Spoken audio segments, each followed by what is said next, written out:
안녕하세요. 김순열입니다. 최근 일이 좀 바빠서 자주 찾아뵙지 못했는데요. 앞으로는 더 열심히 찾아뵙도록 하겠습니다. 21세기에 들어서면서 산업구조의 전반이 미래지향적으로 변하고 있죠. 헬스케어 산업 또한 점점 규모가 커지고 있는데요. 작년 초 발생한 코로나19 사태가 국내는 물론이고 전 세계를 위기 상황으로 몰아가고 있죠. 그 와중에 의료와 제약, 바이오 등의 헬스케어 산업의 중요성이 더욱 부각되고 있습니다. 하지만 아무리 과학이 발달하더라도 자신의 건강은 스스로 챙기는 것이 가장 중요하죠. 내 몸 내가 가장 잘 안다고 하잖아요. 매일매일 그러지 않고 챙기는 사소한 습관 하나하나가 내 몸의 미래 건강을 좌지우지하는 것입니다. 오늘은 스스로의 건강을 지키는 3가지 상식에 대해서 알아보려고 합니다. 남녀노소 할 것 없이 다이어트로 고민하시는 분들 많으실 겁니다. 요즘에는 건강을 챙기는 것도 하나의 트렌드로 자리 잡아서 건강식품이나 유기농 제품의 인기가 높고 운동에 관심이 많은 분들도 많죠. 잘 아시다시피 비만은 모든 질환의 원인으로 작용할 만큼 위험합니다. 반면에 비정상적인 마른 체중에 대한 위험성은 잘 알려져 있지 않은데요. 특히 현대인들 사이에서 건강하고 이상적인 표준 체중을 마다하고 보기에만 좋은 미용 체중을 선호해서 더 마른 몸을 추구하는 사람이 많습니다. 이러한 현상에는 방송 매체의 영향이 크죠. 자신의 외모와 몸매를 가꾸는 것 자체는 문제될 것이 없지만 그 기준이 현실성을 잃고 점점 높아지거나 건강을 고려하지 않은 형태로 발전하는 경향이 있습니다. 아무리 현대사회가 마른 몸을 선호한다고 해도 저체중은 명백한 건강 이상이라는 것을 명심하셔야 합니다. 건강을 지키는 첫 번째 상식은 마른 몸이 치아를 해친다입니다. 너무 마른 몸은 비만보다 오히려 위험할 수 있는데요. 특히 치아 건강에 좋지 못한 영향을 끼칠 수 있습니다. 서울 성모병원 연구팀이 성인 17,000여 명의 자연 치아를 조사한 결과 저체중인 사람은 기본 28개의 치아 가운데서 5개에서 6개가 빠져서 평균 치아 개수가 22.6개인 반면에 과체중인 사람은 평균 24.3개로 저체중인 사람보다 2개 정도 더 많은 것으로 나타났습니다. 이렇게 저체중은 우리 몸에서 사용해야 하는 영양분이 부족한 상태를 의미하는데요. 우리 몸은 세포 하나하나가 기능을 잘 해야 건강을 유지할 수 있죠. 그런데 영양분이 부족하면 세포 대사율이 떨어지고 근육과 뼈, 혈관 등 각 기관이 모두 약해집니다. 자연스럽게 질병에 노출될 확률도 높아지고 치아도 빠질 확률이 높아지는 거죠.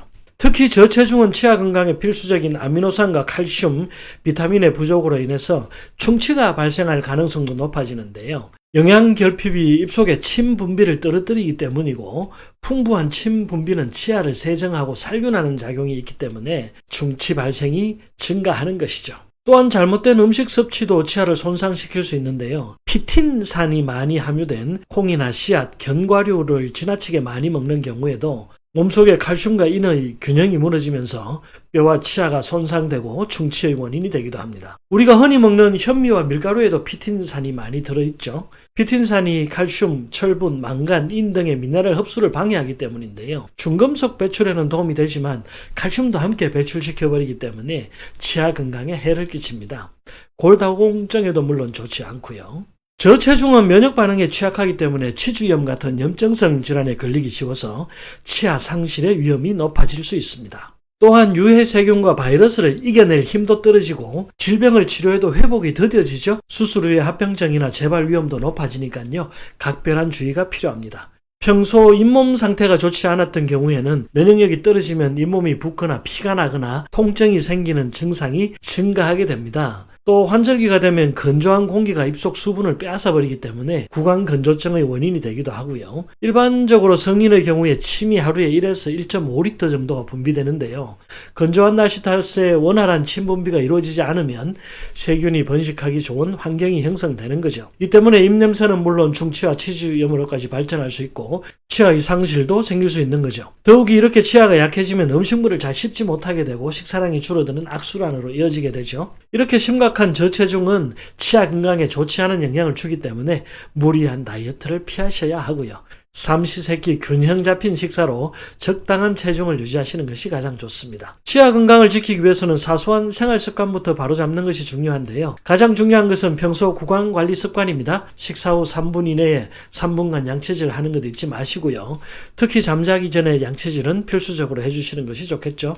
양치질만으로는 치아 사이의 음식물이나 찌꺼기를 충분히 제거할 수 없기 때문에 평소에 치실을 사용하는 습관을 들이는 것도 중요합니다.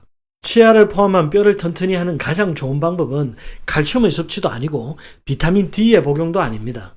뼈는 일정한 자극이 있어야 튼튼해질 수 있는데요. 규칙적이고 꾸준한 운동이 뼈와 치아의 건강을 오래도록 유지해줄 수 있다는 점도 잊지 마세요. 건강을 지키는 두 번째 상식은 몸에 좋은 기름이 있다입니다. 우리가 일반적으로 섭취하는 지방은 무조건 몸에 나쁠 것 같지만 이는 잘못된 상식입니다. 지방 중에서도 불포화 지방은 몸에 꼭 필요한 영양소인데요. 식물성 오일에 풍부하게 함유되어 있죠. 식물성 오일에 함유된 단가 불포화 지방산이 심장병이나 다른 질환들의 위험을 낮추어서 조기 사망 위험을 낮추어준다는 연구 결과가 발표되기도 했습니다. 단가 불포화 지방산은 탄소 사이의 이중 결합이 하나만 있어서 혈관을 깨끗하게 청소해주는 우리 몸에 좋은 기름인 거죠. 미국 하버드 대학교에서 22년간 9만 명을 추적 조사한 결과 식물성 단가 불포화 지방산을 풍부하게 섭취한 사람들의 사망 위험이 16%나 낮은 것으로 나타났습니다.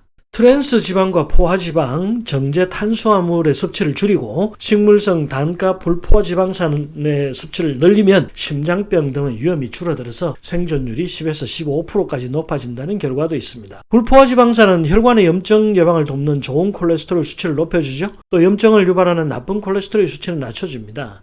이러한 이유로 혈관 건강을 지키기 위해서 평소 불포화 지방산을 균형 있게 섭취하라고 권장되고 있죠. 단가 불포화 지방은 견과류나 올리브유, 아보카도유 등의 식물성 오일에 많이 함유되어 있는데요. 저녁 시간에 식단의 20% 정도를 건강한 불포화 지방산 식단으로 채우면 야식에 대한 욕구가 줄어든다고 하네요. 그래서 지방 대사에 긍정적인 기능을 해서 체중 감량에도 유리합니다. 탄소 이중결합이 3개인 지방산을 오메가3라고 하는데요. 오메가3도 함께 섭취하면 더욱 좋겠죠. 오메가3는 알파리놀렌산이라고도 하고요. DHA나 EPA라고 해서 뇌신경을 살려주는 역할도 합니다. 연어나 고등어, 송어 등 어류에 많이 들어있습니다. 건강을 지키는 세 번째 상식은 나쁜 자세가 소화불량을 유발한다입니다. 사소한 습관 하나하나가 우리 건강에 큰 영향을 미치게 되는데요. 식사 후에 항상 더부룩함을 느끼시는 분들은 평소 생활하는 자세를 한번 점검해 보실 필요가 있습니다. 앉을 때 다리를 꼬고 앉는 분들 많으시죠? 다리를 꼬고 앉는 습관이 소화불량을 유발할 수 있다고 합니다. 오른쪽 다리를 위로 꼬고 앉으면 간장이나 담낭에는 편안한 자세가 되지만 위장의 출구가 압박을 받아서 식욕부진을 유발할 수가 있고 소화불량을 초래한다고 합니다. 반대로 왼쪽 다리를 위로 꼬고 앉으면 골반이 왼쪽으로 돌아가고 등뼈도 왼쪽으로 굽게 되는데요. 이렇게 되면 위의 입구가 넓어져서 과식을 하기 쉽습니다. 앉아있을 때는 몰랐다가 일어나면 왜 이렇게 배가 부르지 했던 분들 많으시죠? 어떤 자세로 앉아서 식사를 했는지를 한번 떠올려 볼 필요가 있습니다. 또 간이나 담낭도 압박을 받게 되어서 담즙 분비도 나빠지는데요. 담즙은 지방을 소화시키는 역할을 하기 때문에 결과적으로 왼쪽 다리를 꼬고 앉아도 소화불량이 올 수가 있는 거죠. 왼쪽이든 오른쪽이든 다리를 꼬고 앉는 것이 소화에 좋지 않다는 점 꼭 염두에 두시면 좋습니다. 장시간 다리를 꼬고 앉아 있거나 몸을 이렇게 앞으로 숙이고 앉아 있으면 혈액순환이 원활하게 되지 않죠. 그래서 심폐기능에도 문제를 주게 되고요. 앉아 있을 때 다리가 붓는 것도 혈액순환이 잘 되지 않기 때문이죠. 그래서 바른 자세를 유지하는 것이 면역력을 높이고 혈액순환을 살리는 기본이 되는 것입니다. 바르게 앉는 자세라는 것은 엉덩이를 의자 끝까지 밀어넣고 허리를 곧게 펴는 자세입니다. 이때 가슴을 펴주면 허리의 곡선이 저절로 정상이 되죠.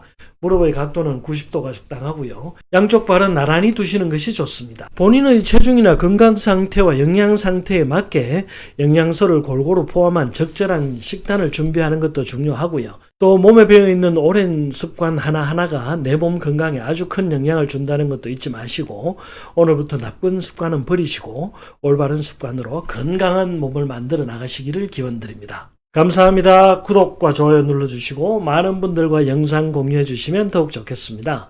더 좋은 내용으로 다시 찾아뵙겠습니다.